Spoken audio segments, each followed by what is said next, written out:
एक समय की बात है जब एक राज्य में राजा नंद का शासन था। उनका राज्य इतना विस्तृत था कि चारों दिशाओं में उनकी शक्तियों का डंका बजता था। राजा नंद न केवल पराक्रमी थे बल्कि उनकी पत्नी अपनी सुंदरता के लिए भी जानी जाती थी। लेकिन पत्नी के स्वभाव में तीखापन था जिससे राजा अक्सर चिंतित रहते थे। राजा नंद अपनी पत्नी के प्रति गहरा प्रेम रखते थे और उसे रूठा हुआ देखकर वह उससे मनुहार करने के लिए किसी भी हद तक जा सकते थे। राजा का एक मंत्री था जो ज्ञान और शास्त्रों में निपुण था। राजा मंत्री पर अत्यधिक विश्वास करता था, उसकी सलाह से शासन के मामलों का संचालन करता था। लेकिन मंत्री की पत्नी का स्वभाव भी कठोर था जिससे मंत्री अक्सर परेशान रहते थे।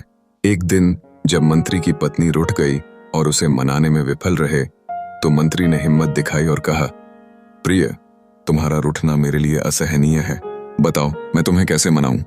पत्नी ने शर्त रखी कि मंत्री अपने बाल मुंडवा दे और उसके चरणों में गिरकर उसे मनाए। मंत्री ने तुरंत इस शर्त को मान लिया। उसी दिन राजा की पत्नी भी रूठ गई। राजा ने उसे मनाने के लिए कई प्रयास किए लेकिन वह नहीं मानी। अंत में राजा ने बेताब होकर कहा, प्रिय, तुम्हारा रूठना मेरी मृत्यु के समान है, बताओ मैं तुम्हें कैसे मनाऊं।